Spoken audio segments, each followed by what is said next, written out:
Hi, I'm Jacques Taylor. I grew up in the Oak Cliff section of Dallas cheering for Tom Landry's Cowboys. And for the last 30 years, I've covered your Dallas Cowboys as a beat writer, columnist, TV insider, and radio personality. I've made a name for myself by creating relationships with players who either didn't like the media or didn't trust the media. Welcome to JacquesTalk One On One. We're going to have conversations with your favorite Cowboys from every era, from players who had great careers to those that had great moments. We'll discuss their lives and their careers and the moments that shaped them. And we'll deliver it like we always do, straight, no chasing. Welcome to JacquesTalk One On One. Let's get it. Hi, welcome to another edition of JacquesTalk One On One. I'm Jacques Taylor, joined today by my boy, Kevin Smith. Now, what you need to know about Kevin Smith? One of the few people to spend his entire time playing football in Texas. West Orange start in Texas. Yes, sir. Orange, Texas. Yeah, I'm sorry, Orange, Texas. Yeah. Somehow, some way, decided to be an Aggie, Texas A&M. Then, obviously, won 3 Super Bowls with the Dallas Cowboys. Kevin, welcome to Jacques Talk. Glad to have you, my friend. Man, thanks for having me, my brother. We've been trying to make this happen for about 3 weeks, and But I knew it was gonna happen. it's gonna happen. Yeah, just a matter of time. Now, Timing is everything. No, dog. Timing is always everything. I like to start fast. Like some interviews, slow and build up. I like to start fast and then go back. And so I was putting some notes together.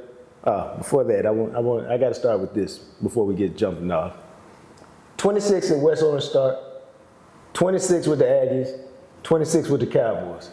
What's up with 26? Well, in high school, I was a smaller guy in high school. And in our program, when I grew up, the only thing that you wanted to be in Orange, Texas was a West Orange Start Mustang.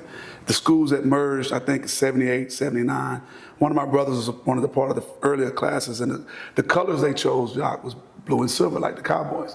And so our uniforms were similar to the Dallas Cowboys, a little darker, but when I got to the level when I could probably start making varsity, somehow I got put on the varsity basketball team, which the football coach didn't really like because it pulled me away from spring ball. Right. So that JV year, when I went to my 11th grade year, everyone had that silver helmet. And I'm like, wait a minute, why do I have a white helmet on?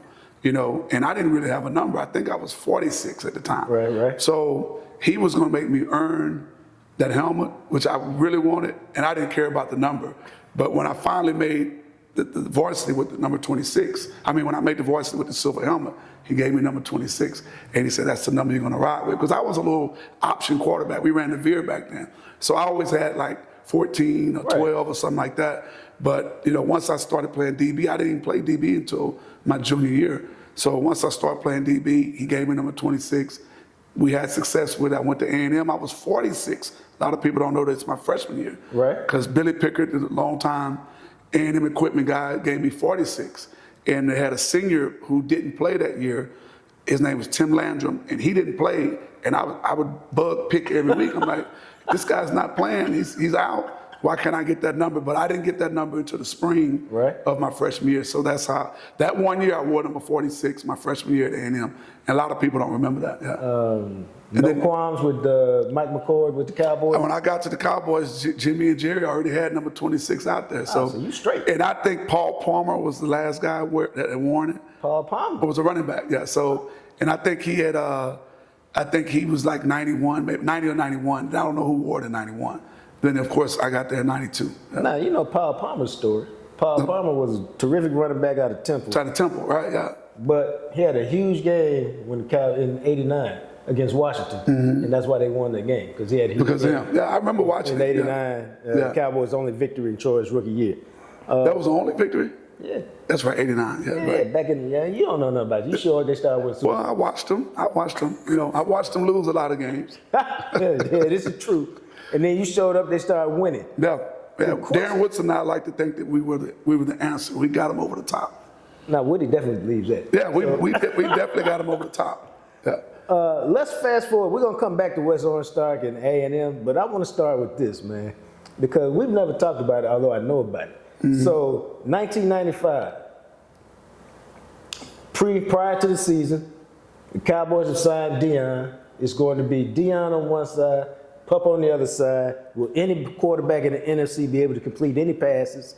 Pup signs a 4-year, $11 million contract. I got a quote here that you said at the time. Mm-hmm. This for me is more money than I'll ever need or spend. Was that true? Almost.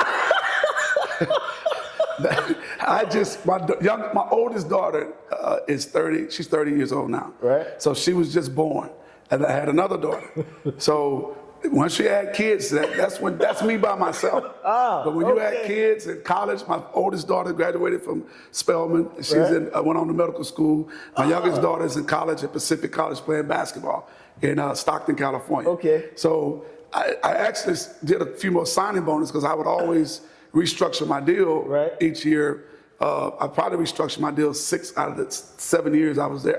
9 years I was there. So, no, and with the economy the way it is right now, no, I need a little bit more money. Okay, see, that's what happened. That's what I like to do. I like to pull up these quotes that they say at the time, and then bring them back. Hey, no. Right. The tragedy of that is that the next day, you went out. Tear Achilles tendon. You tore your Achilles in the opening game against the Giants. Yeah. That offseason, Jerry signed a lot of guys. Was your contract an easy deal to get done, or was a hard deal to get done? I didn't really and truly. It was early. You gotta remember, it was my 3rd year. I had 1 more year left on my contract, and I don't think we had the where you can tender a guy, or how are they doing it now? I don't think we had that back then, and so they wanted to get it done early. So that my agent called and said, "Hey, Jared, they want to put you in the top 5 corners paid." At the time, it was $2 million, a little over $2 million a year. And so I think Darryl Washington, I think Aeneas Williams, and a few other guys were up there at that point with that money. And so when they actually negotiated, I never got in the middle of it. Right? I never knew. And so we went through training camp. We got to Valley Ranch, got ready to start the season. And that night before that Monday night, my agent called and he told me, "Hey, this is what they want to offer you. What do you think?" And I called my mom. My mom said, "Take it." What else? And so we signed the contract. Actually, they called me. We were actually watching film, getting ready to play the Giants that next night. We were watching film, and they called me out of the meeting and said, "Hey, Jerry and Steven needs to see you." And we signed the deal right then. So I'm in the meeting. I'm sitting next to Darren Woodson, and I'm like, he's like, "What you smiling about?" And then they found out afterwards, they like, "Oh, ching ching, hey, the party, Pup got all of them. He buying everything from me on out." But yeah, they didn't know. I didn't know until that night that we had the deal. And then the next night, midway, right before halftime, I popped my Achilles. How did that play unfold? Well, I was covering Mike Sherrod, who had played with the Cowboys, of course. Mike was UCLA guy, right? Yeah. So, and he had bad success with his knees with the Cowboys. He had a couple of knee surgeries. Yeah. So I was covering him on a post route. I think he ran like a post corner post, and I was over the top of him. And when it happened, I literally, like most people tell you about Achilles, I felt like he kicked me. And I'm like, I look back, and he was actually kind of still on the inside of me, and it's my right Achilles. So I'm like, wait a minute, how did he do that? And I said, "Mike, why did you kick me?" And he said, "Kev, I didn't touch you, man. You all right?" I said, "Nah, man, you kicked me." And but it was my right Achilles, and he was inside of me because I was over the top of him. And I just went down. At that point, it just felt, it doesn't really hurt a lot. It just, it feels uncomfortable. Then it just gets like you got 20 pair of socks on. And literally Achilles, if you don't have it's almost like the chain on a bicycle. When the chain comes off, then the bike is not going to go. You can walk, but it's no extension. You just got to walk on the side of your foot. And that's kind of what Achilles, and mine didn't tear completely and go all the way up. It kind of ripped. So it was like 30% still attached, and the other part was dangling, so to speak. Yeah. How did you deal with that? And I was disappointed because I knew that not so much the pain and the rehab, that I wasn't going to be a part of that season. And I knew, at the time, we knew Deion was coming in. I think we knew, even before everyone else knew, that they was pursuing Deion. He was coming to the Cowboys. So I was excited to be able to be on a teammate of Deion. And because when you get hurt, you kind of, it's off season. Now you become, it's rehab. You're there early, and you might see the guys during lunch, but you're really not in the meeting rooms. You're not on the team travel. You know, you can go to the games. I didn't travel to no out-of-town games that year. I mean, of course, half of that, I mean, I think the first 8 to 10 weeks I was in a cast up to my waist. Is that right? Yeah, I don't know why. I had a cast up to here, and my foot was turned. And so when they would cut it down, they would go down during the process, and I had the walking boot. So I went through that whole process, and it wasn't until December I started actually walking on the walking boot. So I missed this that I was a part of the team, but I wasn't a part of the team. How was that mentally? It was tough at first, but then what helped was that we were winning. Right. It was some ups and downs that year. Clayton Holmes was going through some things. I remember what's the receiver we had, Corey. What was he made a big play in Minnesota game. Number 16. Yeah, I remember him, but I can't remember. From Tennessee. Corey Brewer? No, Corey, that's a basketball player. But Corey, he was from Tennessee, a big receiver, and I think he got into some little trouble that year. Everybody got into trouble. Yeah, Clayton got in trouble that year. I don't know if Leon got in trouble that year, but it was a year that they prevailed. Barry pulled them through. It was Barry. Yeah, Barry was Barry because we lost the year before. So it was. I mean, I was there, but I wasn't there. But I did get to go to the Super Bowl, experience that. It was great. Larry. It was great for Larry. Larry had a rough year that year too because he had issue. Him and his wife dealt with that issue, and but it was gratifying that we did win the Super Bowl because no one wanted Barry to win it, and everybody was pulling against Dion. And Michael Irvin and Troy and Emmett, they did what they normally did. After that, then things started. No, they fell off a cliff after that. We fell off a cliff after that. Yeah, '96 wasn't bad, but it was a lot of injuries. Yeah. How would you describe being a member of the Dallas Cowboys? 92, 93, 94, 95. Jean-Jacques, you've heard me mention this, and I'm working with Clarence Hill right now. I was just a fly on the wall with greatness. It was unbelievable. When you're in the storm, you don't know what's happening. You always go back after and assess what happened. Hey, that tree got knocked over, that AC unit is gone, or whatever else. I mean, but you're in the storm, you don't realize the greatness that you're around until after the fact. And Daryl Johnson used to always say, we didn't realize how good we were. Jimmy didn't allow us to think like that, because if you think like that, there's no you reach that ceiling. Right. And so he always said it. If we thought we were at that ceiling, he'd move the goalposts on us, which in most cases is not a good deal. But right. That's how Jimmy coached. You never reach that ceiling, and and Jim Moose would say we really didn't know how good we were, and the best guys worked the hardest. The best guys were there at 8 o'clock. You were there. The best guys were there early, did their business, and was out of there. The guys that dragged in there late and laid around the couches, those were the guys that was on the tail end of the team. And so, the Michael Irvins of the world, everyone knows Mike. He had his off-field stuff, but no one put in the work Michael Irvin put in. No one put in the work. The guys even the guys that you don't really. When you mentioned Cowboys 93, 94, 95, Brock Marion put in some work, man.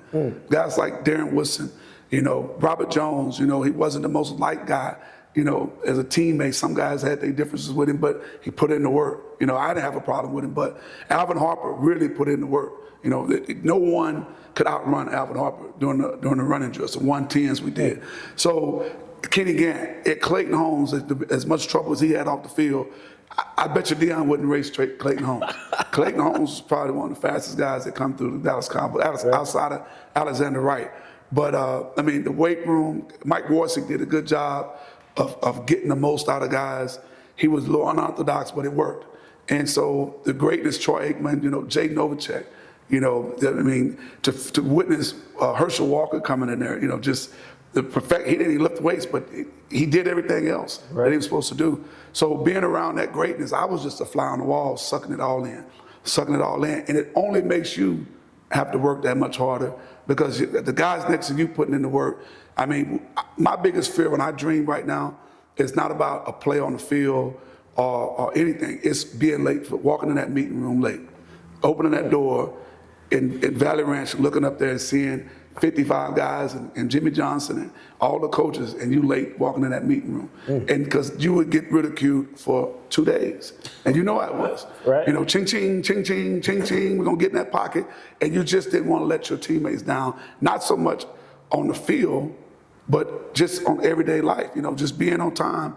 And that's the knock I got on the Cowboys now because, you know, and not to mention any of the guys' names, but any guy you ride to the start, these guys got 30-foot banners. When I walked into the Cowboys Stadium, I only saw Bob Lilly's name on the wall. He earned it. Right. Bob Hayes earned it. Jethro Pugh earned it. You know, all the guys that's on that Hall of Fame wall, Tony Dorsett, Drew Pearson, those guys, they earned that. They earned the right to drive into a stadium and have their big poster. Now they drive up there, there's a big poster of everybody. Every player's got a poster. I know the marketing is there, but you've reached the ceiling. You can have the worst game in the world, see your poster, and it makes you feel good. Your bank account is good. The poster is good. I don't think they should have those posters up. I was going to ask you if you thought, it was two places I was going with what you just said, whether you thought that leads to some entitlement or it takes away the dog in some guys and the mentality. Man, I tell you what, I look at it like this. When I grew up, I played Little League baseball, and we were one of the, when I first started, we were one of the, all of us was first-time players. Most of us were, I played.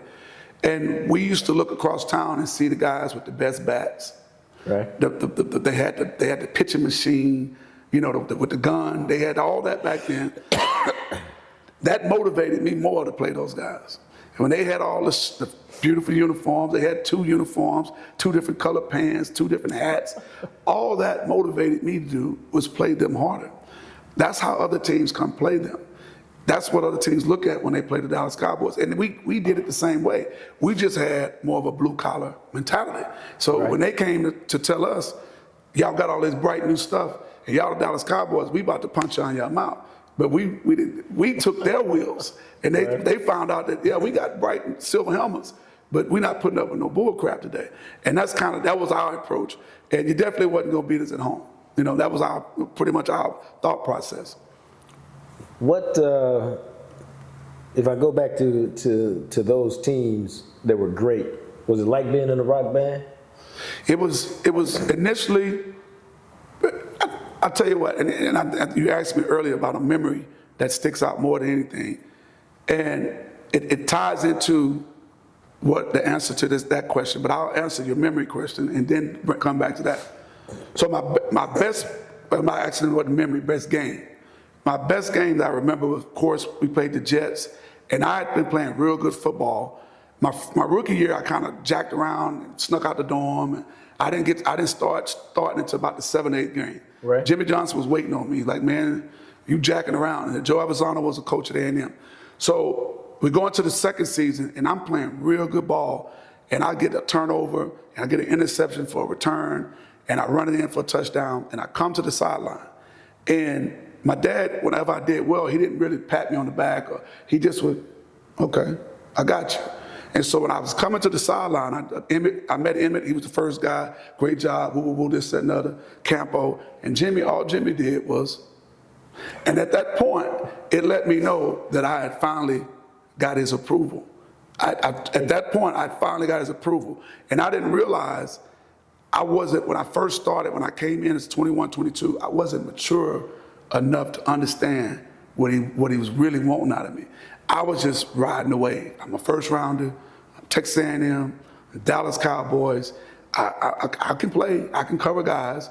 But if I had really was mature enough to know where I was, what he was asking of me, I could have been that much better. You know what I mean? And so at that point, we roll it. And then, of course, off-season, Jimmy's gone. So I think Jimmy would have had taken me, like he's taken a lot of players, to a level like unknown. So to answer the first question, I was not mature enough to even know the greatness I was around. I didn't know. I knew the names, and I was happy to be around them, but we did not know that we were that good. We just won games. Take us through that play. It's the Jets. It's Boomer Esiason as the quarterback. And it looked like he played perfect technique on that play. Well, we had gotten to a point to where Campo would tell us when to press. And a lot of teams knew that the way we played, that they could, if we played our quarters, we played off, they could throw hitches and outs. Right. Only thing we were told at the time was, because the Cowboys had dealt with so many, the year before when they played the lines, and the corners was getting tore, Manny Hendricks and those guys was getting tore up, and so they were like, protect the post. We don't give a damn whatever happened. Protect the post, and we're gonna tighten up in the red zone. So that was our philosophy. At A&M, that wasn't my philosophy. Our philosophy was man-to-man, attack, attack, attack. So they allowed me, when he would call press, they allowed me to do a little bit of more than what I did at A&M. Right. I could press, I could bail. It's just the feel of the game. So at the time, Campo wanted us, if he called press, he'd be like, press, Larry, you press. Pup, you do what you want to do. And so I would press, and then I would bail a little bit, and I knew that they were throwing those hitches, and that's what I did on that one play. So I pressed, I showed press, and I bailed a little bit, knowing that he was going to try to throw the hitch. If it was a hitch and go, I just grab him. Take the penalty. Take the penalty. Mark the ball right there, 15 yards. So it was just a hitch, and they had thrown it a few times early in the game. Actually, they hit on the previous play. He caught it. I had him wrapped up. I think Brock came in, and I ripped the ball out and picked it up and ran it a little bit. Then they came back to the same play, and then Boomer being left-handed, he's got a three-step look all the way across his body. So I was just sitting right there. Boom, it was an easy pick. I was going to say, when you see the ball coming like that, what are you thinking? Well, on that one like that, you're thinking this is a touchdown because there ain't nothing ahead of you. Now, I dropped one in the Super Bowl. Not the same, they ran, it was a deep four from the weak side with play strong. He was, what was his name, quarterback? Jim Kelly? Jim Kelly was throwing all the way back across the field. And I knew he was going to throw this, and I stepped in front of it. Ball hit me right. Boom, popped off my helmet. That would have been a touchdown in Super Bowl, Atlanta Super Bowl. Atlanta? Yeah, I dropped it. I mean, I can't believe I dropped it. I mean, it was the easiest, probably the easiest interception I could have made ever in life. But it bounced off my helmet. I let it get into my helmet, yeah. That was the Jets. It was 28-7 win, and the Jets 1993 kind of secured the playoff spot. Right. En route to going to the Super Bowl and beating the Buffalo Bills 30-13 in that one. So let's go back to West Orange Stark now. When did you fall in love with football? Probably as a little boy. I mean, I played Pee Wee football. I actually fell out of love with football because at 9 or 10 years old, I broke my leg playing football, and we were doing it in a bull in the ring, So, and I hated that drill. I hated the Oklahoma drill. I hated. Well, it wasn't but this big. I was small, and I just didn't like. As a little kid, I never liked those type of drills. I hate looking at them on Instagram and YouTube and TikTok when I see little kids colliding like that. How come? I just don't think the drills make sense. Just colliding and no form, no technique. And I broke my leg because I was running and me and this kid was supposed to go here. He went low on me and hit my knee. So that made me say, you know what? These coaches don't know what they're doing and I don't want to play football no more. So I didn't sign up for the next year. Right. And so my brother, he passed away, John, about 5 or 6 years ago. So he came home and he said, hey, I went out there to the Little League. What you doing? I said, I ain't played it. My mother didn't sign me up this year. They were about 5 games in. He said, oh yeah, you're gonna play, come on, get your stuff. And so that next Monday, he took me to the practice. It was different coach, it was a league up. Because I was 11, I think I was a league. I went from Pee Wee to junior midgets. And I was a running back then, and they put me on the line. And so I said, well, I'll play line. Until they finally said, well, he played running back last year, but they wouldn't let me play because everybody had their positions. Right. And so every time I touched the ball, I would score a touchdown. And they'd run little reverses and stuff. But then that's the only reason I got back into football. And after that, junior high, and then again, I got back to that, I want to wear that silver helmet. So that was the ultimate goal was to put the silver helmet on. Play Friday night football in Orange, Texas. And you were good, man. Yeah, we were good. We won state 2 years in a row. I know. They had an undefeated season, the only one that they had. You had 1 year, you had 12 TDs, 9 interceptions. That was my senior year, I think, yeah. You're playing wide receiver. You got LSU was after you. Yeah. You got the Aggies. You got Houston's after you. Why you pick DB as opposed to receiver? Well, at the time, the receivers people were looking for more bigger receivers, you know. And I knew I wasn't going to be Michael Irvin, Chris Carter's of the world. I mean, I know they still had Jerry Rice's of the world. I know they still had the smaller guys, but what convinced me was R.C. Slocum. He came to A&M. I mean, he came to visit Orange, him and Jackie. And actually, Houston wanted me at receiver because they ran the run and shoot. And LSU did as well. LSU didn't care if I played either way. They were going to try to figure it out. But, you know, ultimately, I felt like I needed to focus on just one deal, one position. And defensive back was a better fit for me to play early at A&M than to go anywhere else and play. So that's why I chose A&M.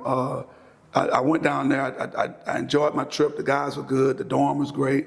They just had a better chemistry than the other schools I went to. How would you describe your experience with the Aggies? I wouldn't trade my college years for anything. Super Bowls. My freshman class. Those guys are still some of my better buddies. I mean, Quentin Coriat, Derek Frazier, Robert Wilson is my brother-in-law. He's married to my sister. So Dennis Ransom. We just had an amazing group of guys that I tell people this all the time. When we got to A&M, it was less than 1% blacks. Yeah. It was like 40,000 kids on campus. There's only 400 black kids, and then half of us was football players. So, it's not. I'm not saying that we bought in, but it was not a lot for us to do outside of the dorm. So we spent a lot of time with each other. You know what I mean? Culturally, I'm saying that. No, it's interesting you say that, because I always wonder why you go to a school like that. Well, I was sold on the guys in that dorm, and I didn't think about, this is hindsight. I'm not thinking about it then. Because we blended and we got along with everyone. We learned the culture, we learned all the traditions, and that was everything that's about A&M. We accepted it and we loved it. But we spent a lot of time together growing from young men, from young guys, kids really, 18, 17 to young men. And some of those relationships, they're the best relationships I have in my life to this day. I love Woody. Me and Woody are great. Brock, we're good. And those are the same type guys. A lot of people don't understand. Everybody don't get along on these teams. We work together, we play together, but everybody, you've seen it. You've covered the Cowboys. You have different groups of guys. Those guys, you can tell who hang out with who and who doesn't hang out with who. So, but yet still, there's certain guys that I can place my hat on and say, hey, that's my boy. Like Woody say, Pup, that's my boy. James Washington, I love James Washington, but he's not Woody. You know what I mean? Kenny Gant is my boy. Right. We spent time together. We still talk to this day, and that's the good thing about fellowship and being around great not only teammates but great men. Well, I didn't really know until I had a great sophomore year. I think I had 9 interceptions, and I made All Southwest Conference, and there was some All-American stuff out there, but after my junior year, I had 7 interceptions and great year. And then all of a sudden, my phone started ringing. Agents from everywhere started calling. And I was like, I got another year, But they were like, no, you can come out this year. They got you ranked right here. This is your ranking. I'm like, well, I'm only 165 pounds. I need to get up to about I need to gain some weight. I don't think physically, I don't think I'm ready to go to the NFL. And I was working out with Darryl Green and Eric Allen. They would work out in Houston. A guy named Tom Williams had a workout facility down there called The Hill, right out in Bel Air. So I knew, and Ernest Gibbons and Hayward Jeffries and the different guys would be, I knew I could play because I would go out there. I was out there covering them. And they're like, hey, come on out here and try it out. Because a couple of my teammates previously that were getting ready for the draft, I would go to Houston with them, and they're like, hey, come on, jump in here. Right. So at that point, it kind of threw me off, like, wait a minute, they might have something, these agents, but my mom was like, nope, you're going back to school. And that was the end of it. So at that point, I said, you know what, let me get ready, put on some weight. I need to get a little bit bigger, don't lose no speed, and get ready for my senior year because I might have a shot at this, you know. And I think I was like could have been a second rounder, Right. a mid-second rounder my junior year, but the goal was to get up into the first round. Yeah. So you get what do you remember about draft day? Because Terrell Buckley goes 5, Troy Yeah. Vincent goes 7. Are you Well- at that point? What's your feeling on when am I coming? Well, Jacques, you know as well as I do. Well, you know right now they still do it. The Cowboys normally bring in 30 guys Right. before the draft, like maybe 2 or 3 weeks before the draft. Right. And we go eat and we hang out, but certain guys get pulled to the side to a certain room. And who's your agent? You know, if we offer you this, I mean, you know, Oh, it's like that detail. yeah, they trying to figure out, are you going to be difficult to sign if we pick you up? We don't want no problems. Now we like you, but we don't want no problem. They're not talking numbers. They just like, we need you in camp. We need you. You know, you got to put a little weight on. You got to get in off season. So I knew that the Cowboys, it was an opportunity for the Cowboys because at the time they were 13. They had the 13th pick, Right. and I knew it would be either. I don't think they liked Buck, but Buck was smaller than me. Yeah. Terrell Buckley was, and I think that hindered him in his career. And Buck didn't like he had no strength. Right. So I thought it would be between me and Troy Vincent at that 13th spot. I think Troy ended up going 12 or something to the Vikings, to the Dolphins. I think so. And Dale Carter. And the part with Dale had a little off the field stuff. Right. So it was us three. It was I think Buck went first. Right. Then Vincent went. Vincent went, and then I went, and then Dale Carter. So it was one of us four was going to go to those Cowboys. And I think Felipe Sparks was in the mix too. He ended up going to the Giants. Right. First pick, second round. But the draft day, they only a few guys went to New York back then. And I wasn't asked to go to New York. And so I wanted to spend it at home. So I went home and You had a big party? had a big party with crawfish ball and woke up the next morning and, you know, looking at the draft. And the Cowboys trade down. I'm like, oh, crap. You know, they traded down, I think, to 19 or 20. And then I'm on the phone with the San Francisco 49ers and then the Saints call. Right. And then I get a call from Cowboys, and I tell who you talking to. I told them who I was talking to. And next thing you know, they had traded up. And a lot of people don't realize this. I was a part of the trade that sent Brett Favre to the Green Bay Packers from Atlanta. Because Atlanta had the 17th pick. Right. And they traded Brett Favre to Green Bay. Right. Green Bay Atlanta ended up taking like the 19th pick. They took a running back named Tony Smith. Yeah. Cowboys ended up getting the 17th pick. They picked me, and I think 18 was someone else. But Brett Favre ended up going to Green Bay. That's how he ended up in Green Bay. Look at that, Pup. That- Helped that- Green Bay. that- Helped Brett Favre get to Green Bay. Right. Now you show up in Dallas. What's your first Jimmy Johnson experience like? One-on-one, we had a one-on-one drill, and I'm covering Alexander Wright, and I go to press him. They say, no, we're not going to press. We didn't have on pass. And it's like, play off, man. And so he runs a stutter comeback, and I intercept it. And so I intercept it, and I drop on one knee, and I kind of roll the ball back. And so it's quiet. I'm thinking they're going to be like, we got something. We got us something, but it was quiet. I'm like, what the hell? They don't slap you on the back. They don't come. But it was like I disrespected Troy, right? And so Jimmy pulls me to the side.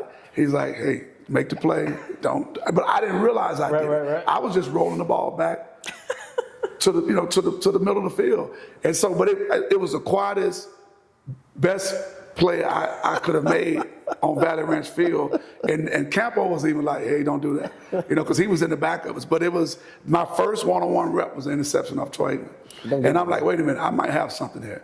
Yeah. How would you describe Troy as a player and as a leader? Troy would, if Troy Aikman ran for president, I'd probably vote for him. The Troy Aikman of that day, because he sacrificed so much of his life and the things that he could do. It was things that me and Kenny Gant and Clayton and Brock, we can go out there and act a donkey at a bar.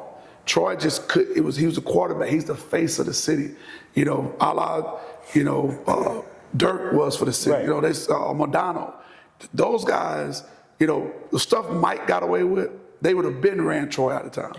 Quincy Carter learned that real fast. I told Quincy Carter one time we were at it was a grand opening for a place, and people were in there, and slacks and shirts. And he comes in there with a jersey on. I'm like, Quincy, you the face of the city. You can't come in here looking like that. You're not. You're not Darren Hambrick. Right. I mean, Darren Hambrick. Okay, that's Darren Hambrick. But you are the quarterback of you just like Dak does. Dak represents the Dallas Cowboys like he's supposed to represent, just like Troy Aikman did in his days. And not only that, Troy worked his tail off. And to come from the 1-15, 2-14, and the growth to make the players around him even better. When Troy walked in the room, guys went from slouching down in a chair to, oh, that's Troy. Hey, let's cut the crap. Too much he and ha going on in here.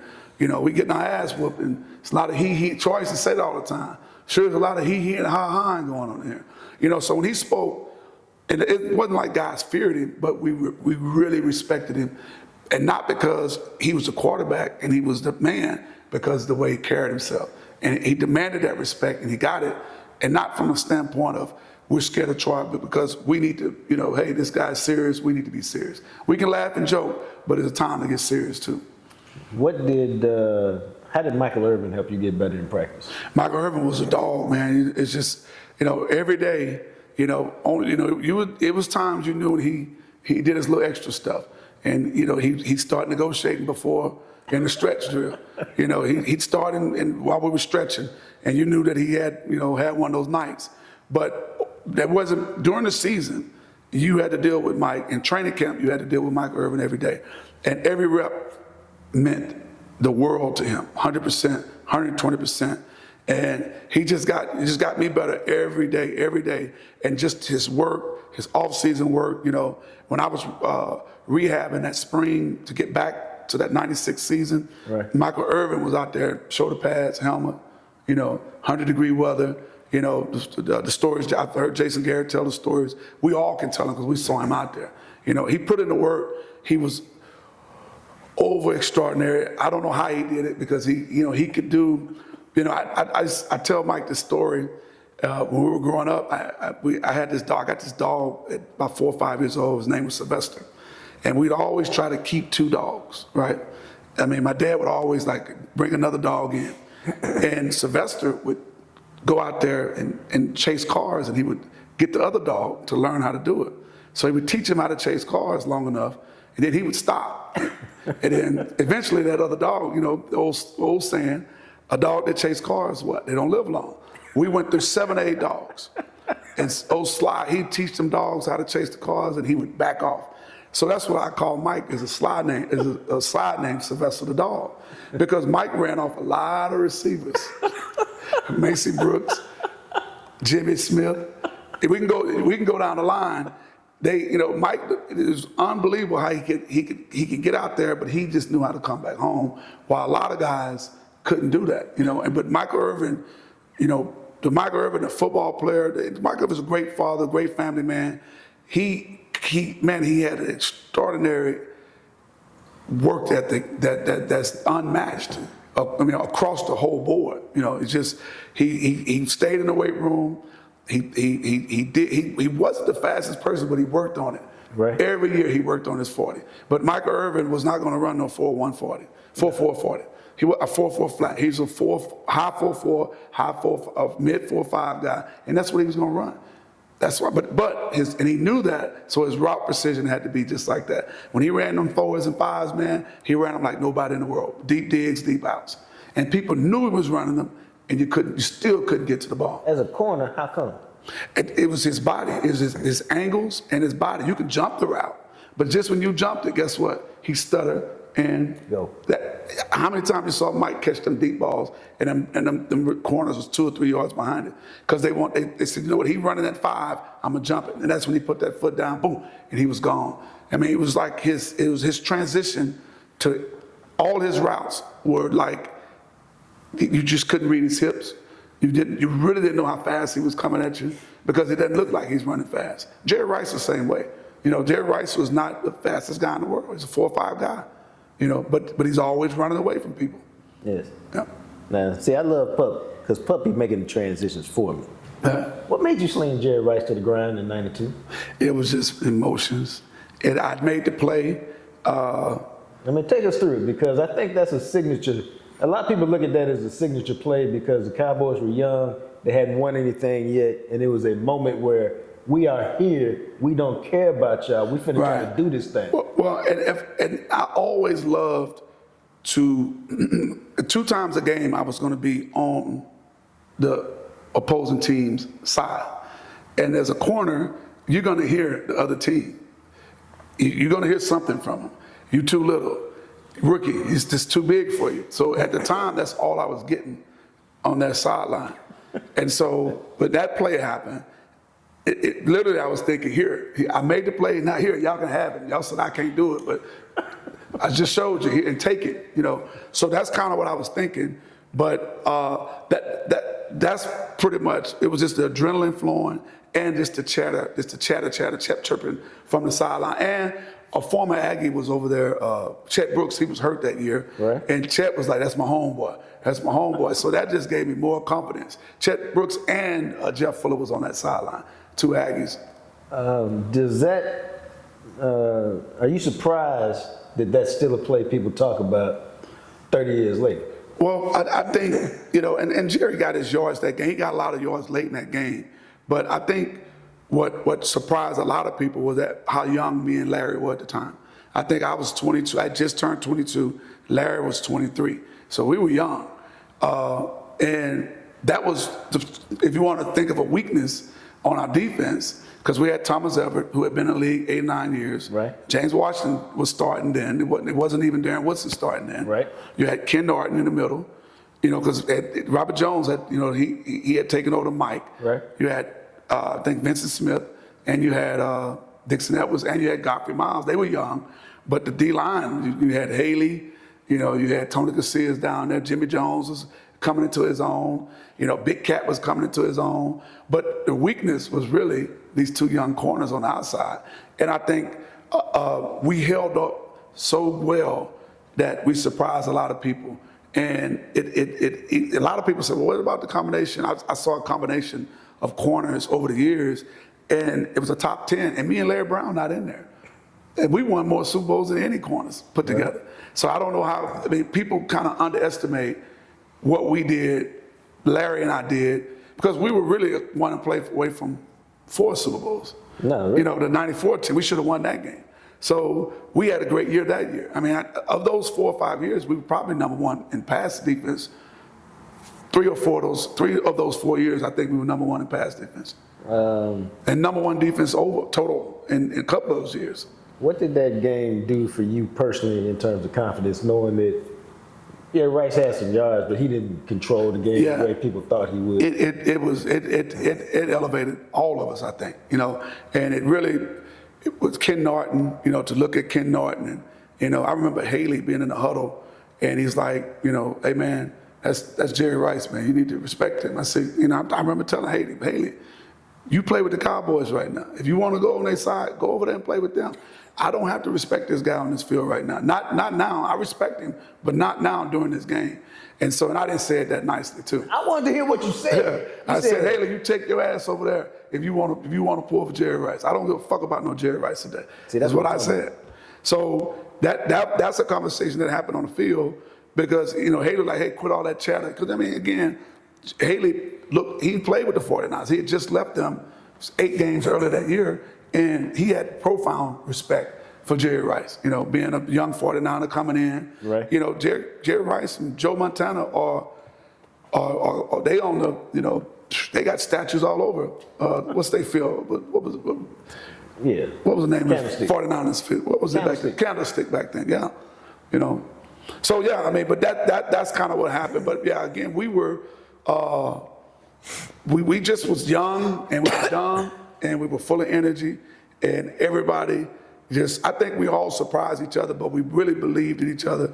I can just remember going to the Cowboy Cafe on Mondays after we watched film, and if somebody was playing Monday night, Mike would be like, Chris Carter, what you gonna do with it? And I'm like, I got it, Then, hey, we playing Barry Sanders this week. What y'all gonna do with it? There he is right there. So we pretty much put that from that Monday to the next week, someone on the opposite side was trying to put whoever you had to deal with, they put them in front of your face. And you'd be like, I got it, And then you studied the film all week long based on, whatever the tendencies were and everything else. Which was, we had, I really, Campo, Wanstad, Butch Davis, those guys were great on putting tendencies together because we basically played within our defense. We had a lot of speed, but we were basically a zone team with man rules. And you say that to a non-football person, they don't really know what that means. And cut splits and guys going zero, passing them off. The linebackers were in the zone, corners were basically in man, and Darren Woodson and those guys lined up, where they should have been about 10 yards, they lined up about 8 yards on the line of scrimmage, and we were going to stop the run on first and second down. Yeah. And we did it. That's now the games have changed. There's bunch route. We had bunch rules, we had screen rules, we had a lot going on, and everybody had to be on the same page in that little 5-second window. Yeah. What was the biggest impact of Jimmy leaving and Barry coming? I don't know if it was so much of impact. I think it affected some guys differently. Of course, it affected a guy like Michael Irvin, who was under Jimmy with the University of Miami. I guess I wouldn't use the word impact. I would say the best thing that happened was that everybody knew Barry. Right. People knew Barry Switzer. I think the impact that negatively was he didn't bring a lot of discipline, which what Troy wanted. So Troy felt like, Jim, I can do what I can do, but I'm a player. And it wasn't the discipline that was needed with guys like Dion coming in, that next year. That was that very next year, but not the '94 season. And he started to see the fall off of guys, with that ceiling. Jimmy would be like, okay, I'm at the ceiling, Jimmy, but Jimmy would move the goalposts. Barry was like, you professionals, y'all know what to do. You just won a Super Bowl, do the right thing. But we were still young. I'm 24. Right. Larry's 24. Darren Wilson's 24. Leon Lett's 24. Eric Williams is 25. We've got all the success, but we still need that person to crack the whip every once in a while. Right. Then that's when Leon goes this way. Eric Williams has the wreck. That was a '94 season, right? You still need your mama to come in. You still to come in when the lights go out. Hey, the lights out. We hook slide instead of being on the meeting on time. Sitting in the meeting waiting on Joe Avasano. Guys started hook sliding in the parking lot. Then they started to go hook sliding just to walking in late. Shante Carver, I remember him just walking in late, time to time. So that you start seeing that. Which Joe Avasano had the best saying probably ever with the Dallas Cowboys, and I'm sure you heard it. It only catches up to you when it catches up to you. That was Joe's number one saying. And so, it's the guy that runs down the field and he undercuts that block and makes the tackle, but he leaves his zone, he leaves his lane, and that next kickoff, he does it again, that lane pops open, that guy takes the ball 100 yards, and it only catches up to you when it catches up to you.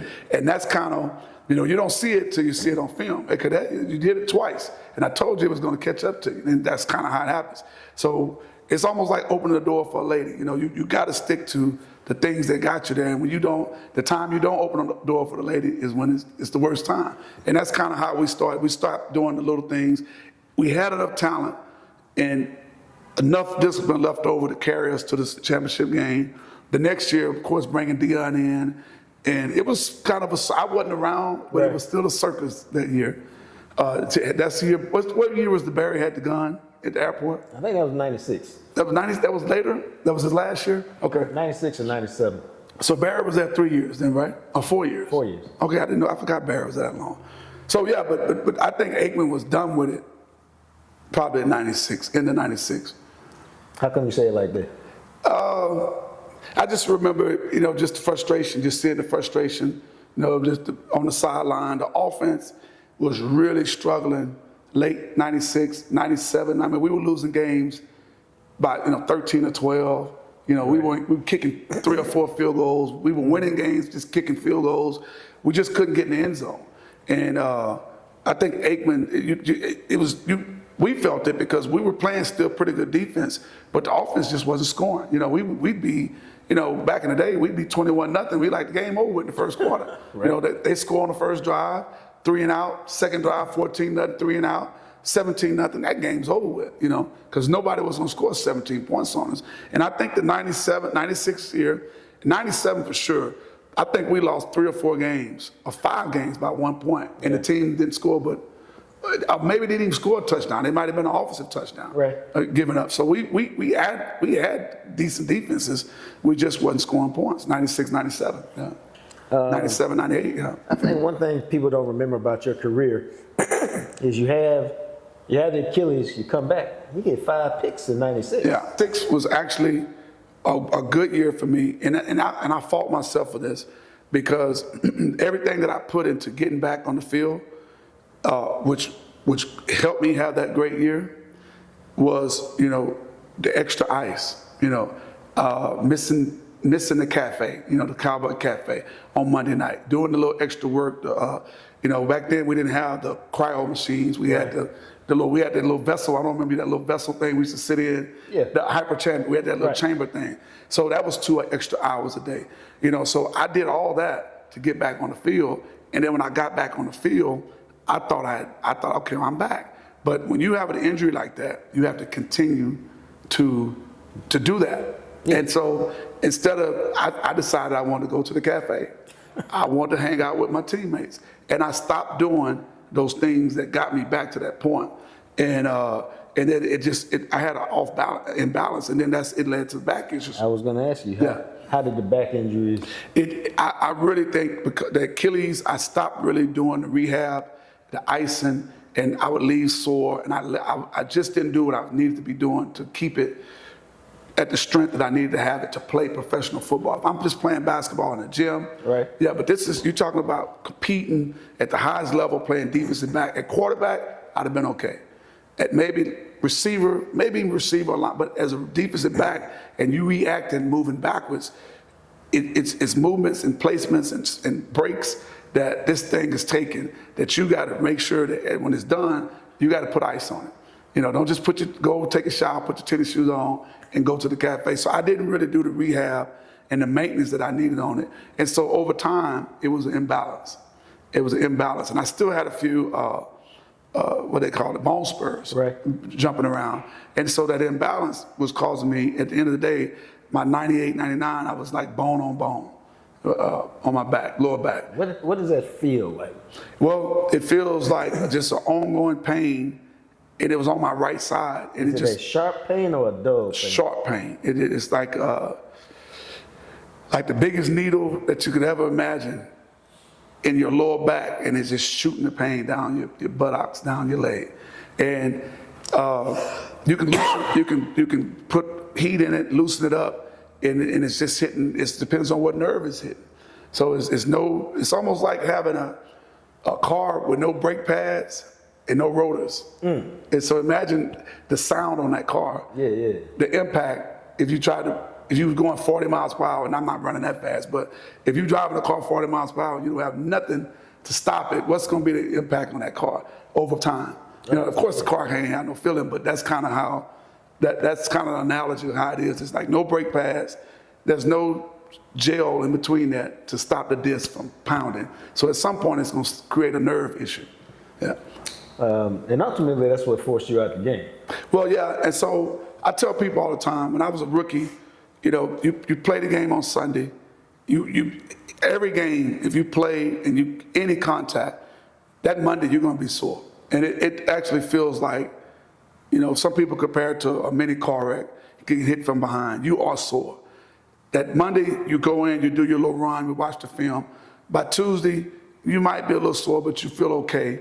Wednesday, you're ready to go to practice. My third year, or fourth year, play Sunday. Monday, do the same thing. Tuesday, you're a little sore. You might be a little sore on Wednesday. It might take half the practice for you to loosen up. Right. By that 7th year, you into Thursday. Right. But my last few years, I was into Friday.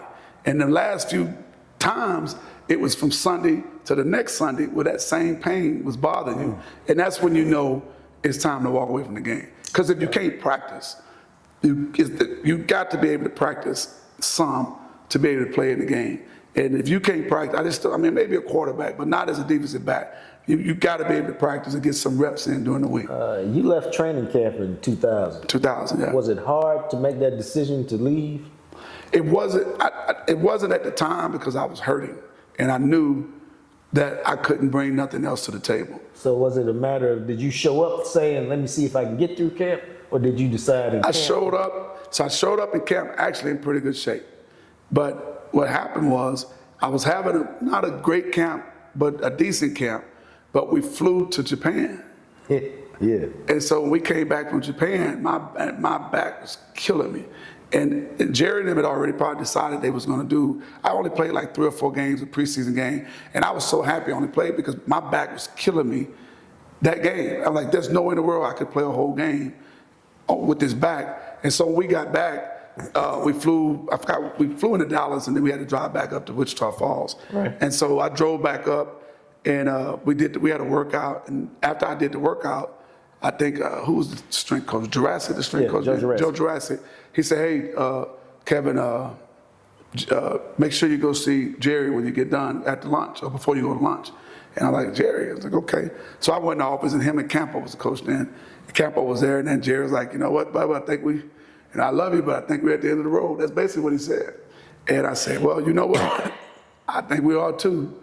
And I said, well, let me go home and think about it a little bit, and we'll figure it out.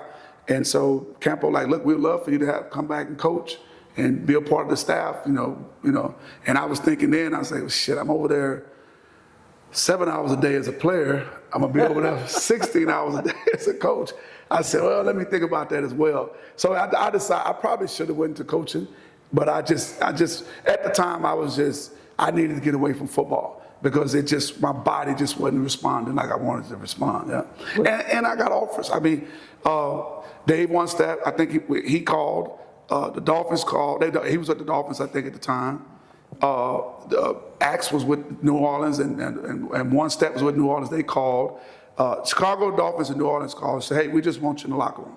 In hindsight, I should have went. We don't need you to even play, we just want your presence in the locker room. But I told all of them, no, I'm done.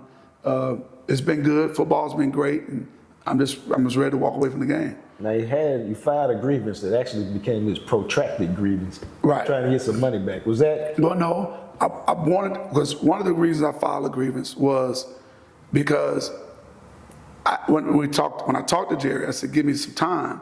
But I really wanted those 3 games to get credit for that year. And that was the reason why we filed for the grievance. And to buy time, because my Laws of London had not been turned in. Ah. That was part of it. It hadn't been turned in yet. Right. And so I really didn't want the word to be out that I walked away because of this back injury that was not, they didn't know about. It was all insurance purposes. Right. And so that's why we filed a grievance to actually get those 3 games. Yeah. Right. All right. The portions of that money was portions of 3 games. The equivalent of 3 games. Yeah, which was right. $90,000 out of your $755,000 contract. Right. You've mentioned this several times while we've been talking, so I have to ask you about it. Describe the Cowboys Cafe for people who weren't around, who aren't even aware of it now. Well, initially it was the food was great. Everybody knows the double dip wings. It was probably the best wings you probably could eat in Dallas. Lockhart, he knows the recipe. He won't give it to me. So Eugene, to this day, Eugene Lockhart still won't give you a recipe? He won't give me the rexipy, man. I saw him. His birthday was last week, and I saw him at Nate's in Addison. But all their food. I don't know even who was back there cooking the food back then, but it was a great place for us to go get food it was almost like home. Right. It had seasoning, it had flavor, and it was it was healthy. Most of it was not like just soul food. It was good food, but it was also a place that we could go and people they saw us and they didn't really bother us. And it was like half the team, we were there.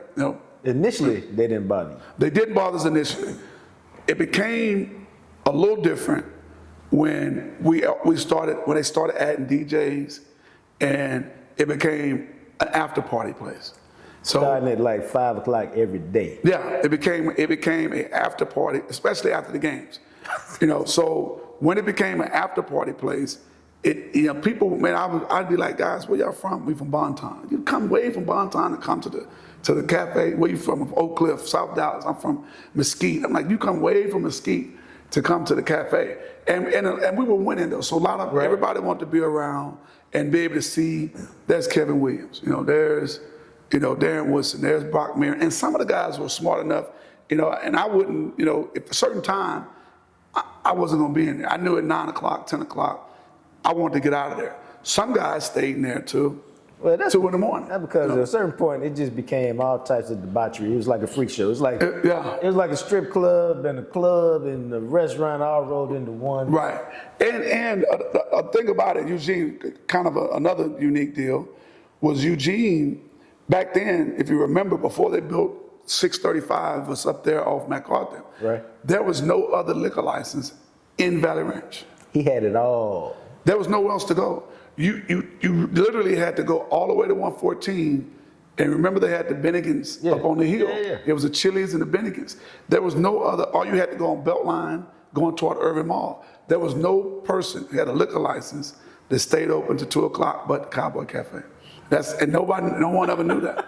So they made a lot of money. It was Everson, Eugene. Yeah, I don't know who else. Dorset and Was Springs? Alfredo Rollins. Yeah, those were the 4 owners of Well, for a the while Cowboy they had a Cafe. great run. Yeah. And I tell this story often because we're talking about the cafe, and I remember I was working late one day because that's how I used to get down. And I was Tight end? I was going to get something out of the vending machines in the atrium. And as I was walking through the door leading to the hallway where the racquetball courts were, I bumped into Charlie Williams. And Charlie Williams, Cowboys cornerback, safety, Bowling Green. had his dry cleaning over his shoulder. And I literally said, "Hey, what up, dog? You headed to the cafe later?" It was just a throwaway greeting line. And Charlie Williams looked me in my eyes and he said, "Nah, bro, they told us not to go there no more." Yeah. And I said, "They told y'all not to go there no more?" He said, "Yeah, man, Jerry said don't be over there. And you know me, I ain't going nowhere near it." Because that's how Charlie used to be. Yeah. All I could think of was, that sounded like a headline to me. Yeah. So I ran back to the office. I said, screw the vending machine. I went back to my little cubby hole, called Jerry's secretary, Marilyn, and said, "Marilyn, I need to talk to Jerry about something urgent, please." And I had a story in the morning news the next day about players being banned from the cafe. But at the end, what was the guy that went and got cut? The tight end. Who? Mississippi State. Kendall Watkins. He got cut. Jerry cut him. He was in the cafe. And you don't remember that? No, because I don't remember that because He did cut him because of Kendall that. Watkins only played. Kendall Watkins was 6'1", 305-pound Tight end. Yeah, he wouldn't get that weight off of him. who tore his ACL, and so he didn't play in '96. So he must have been up there in the offseason of '96. He got cut because he went to the Cowboy Cafe. See, Pup breaking all kind of news here. Right. Yeah, that's true. That is wild. Yeah, but that was after. But what led to that probably was the Dennis Padini in the parking lot. Yes. That's what led to that. The guy filming Mike. And it was, as a reporter at a certain point, Yeah. if you really covering the team and the Cowboys were like rock stars back then, you had to go where the players were. Sometimes that was at the Dallas Gentlemen's Club and you hang out. Sometimes it was as a cafe. And it's not that you just sitting out there with your notebook, but we might have a drink at the cafe. And that's how you bond and you get to know guys. And they say, "Oh, well, you here too, so, whatever's going down, you can't say too much about it because you right up here." But that's how you end up creating bonds with players so that then you know them, then you can talk And they about trust you, yeah. And They trust you ultimately, a lot it more. will come back to football because you're like, "Dog, I know you don't want to talk about this, but what happened on this play?" And because you understand them, they know you, okay, here's what happened. Whether you gave up a touchdown or whether you had a pick six, you can go to guys and have that kind of conversation because they know your agenda is not to get them. Right. It's just to tell the truth about what happened on the play or a game. Yeah, and then John, you came through an era too, and it kind of made it hard on you and guys like Shoe, was when they started right a little bit before you came to the Cowboys, that shock jock stuff. So with what's his name, Skip Bayless, he was a shock. Bayless? That shock jock really made the players look at you guys a little differently, and you guys had to work that much harder to get our trust. Yeah. Because guys were like, I remember at some points guys wouldn't talk to nobody in the locker room. None of the guys would go into the four square out cubicles, and y'all would be looking out the windows and trying to catch people, and we had just stopped going in there at around 90, maybe a little bit before you got. When did you get there? No, I got there in '95. So it was a little bit before that. That's when Skip Bayless came out. Skip was like, yeah. But the stuff about Troy being gay and Troy being a racist, that was all 94, 95. 94, 95, yeah. So I was a big part of that. But the main thing is, and the difference between journalism then to me and journalism now, yeah, you had that stuff Pup was talking about, but you also had the ability, what did I tell y'all I was just doing? I was working late.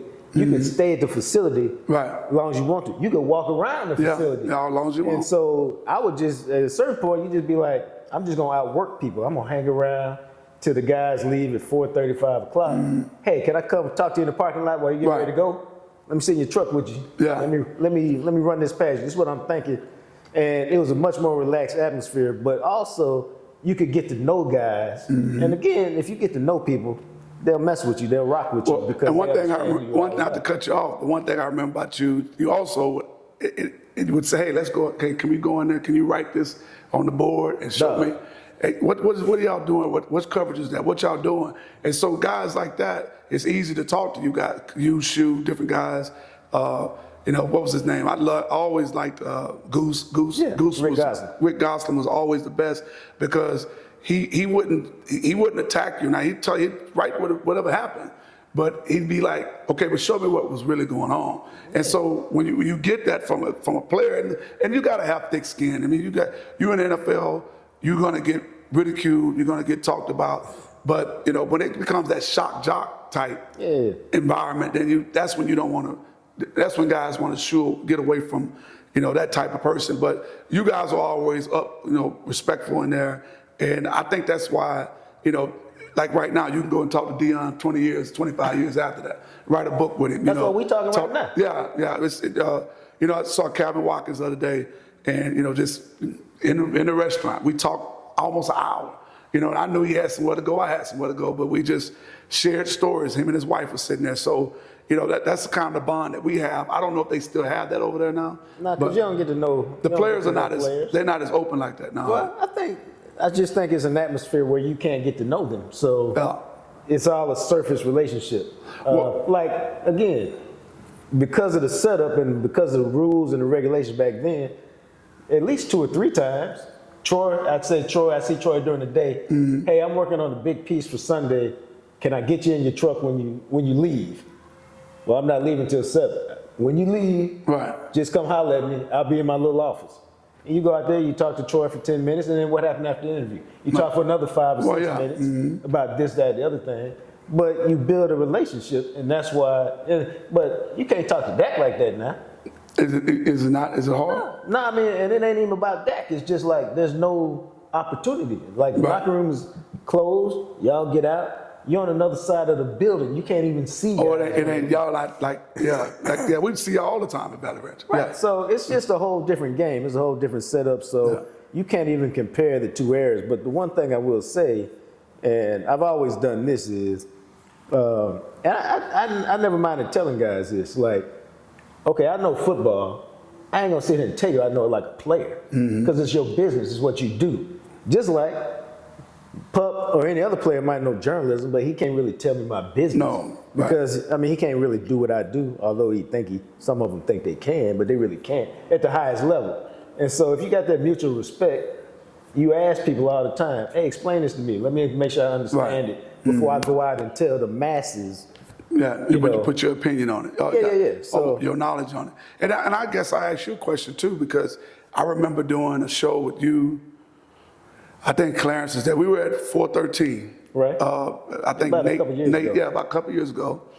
And these two guys walk in, and the whole place went berserk. And I'm like, who the hell are them guys?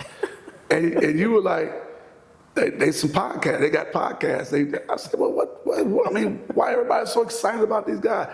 Y'all, you the man. Shoe's the man, and Nate's up here.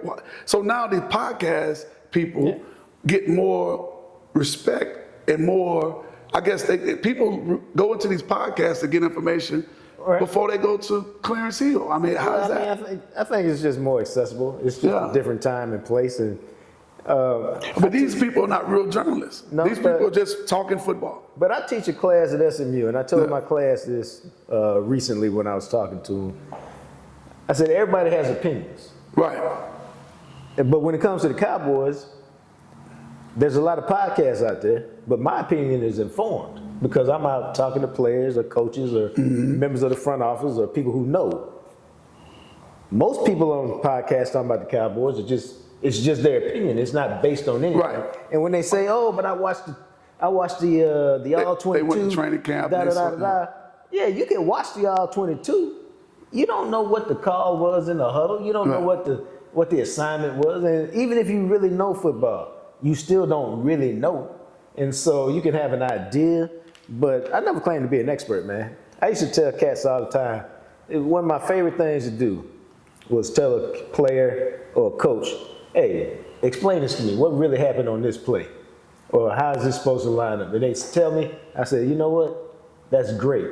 When you read that, know in your heart that it's you, but I'm going to take all the credit for it. And they would do just like that. They'd start laughing. And I said, I won't put you out there like that, man, but I need to look smart. So explain to me, and I'm going to tell it to the masses. What really happened? Like that. Yeah.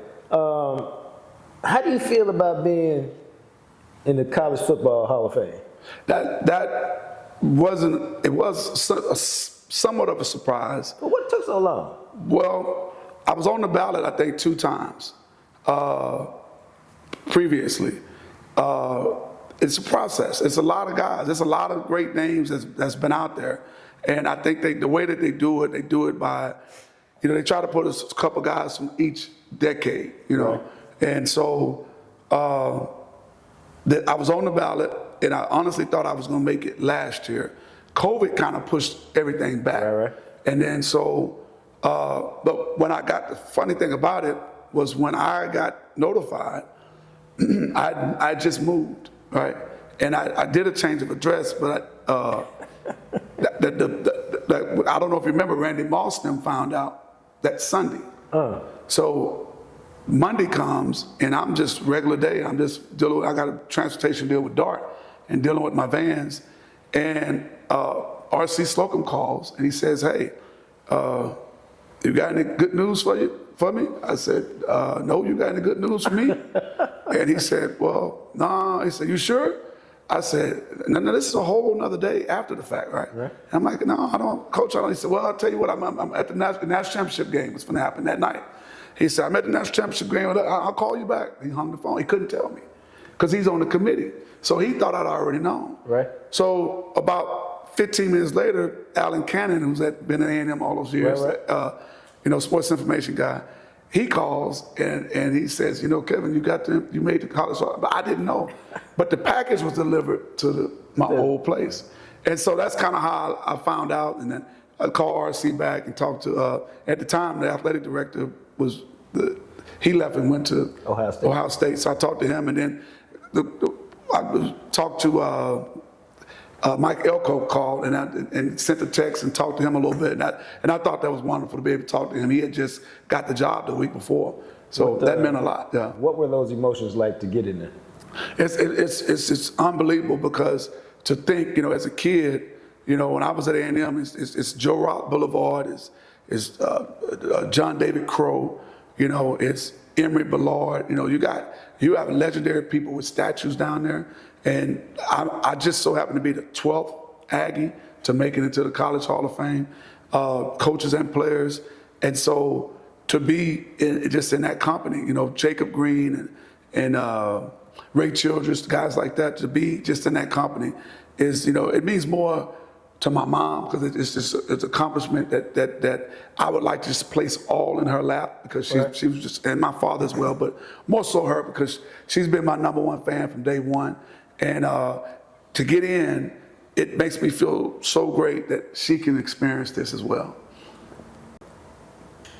That's amazing, man. But we can't let you go before we ask you, who gave you the nickname Pup? And are you shocked that it stuck this long? Well, I talked to my sisters last night, and I have twin sisters that are 3 years older than me.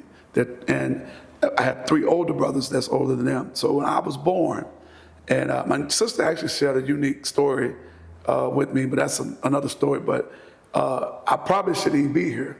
But when I was born, my sisters had a dog. It wasn't Sylvester, it wasn't Mike Irvin. But the little puppy got killed some kind of way, got hit by a car or something. And so when they brought me home, my sisters were crying for the dog. And when they brought me home all wrapped up, my brothers told them that I was the dog, so they'd stop crying. So they thought I was a puppy for the first year of my life, and they called me Pup. That was my name, Pup. And they just broke it down to Pup. So that's kind of how I got that name. And you've been Pup all your life? I've been Pup since day one, the day I walked in the house. Well, I didn't walk in, the day I was carried into the house. And that, ladies and gentlemen, is Kevin Smith, one of the all-time greats in college football. We appreciate you, man. Appreciate you, brother.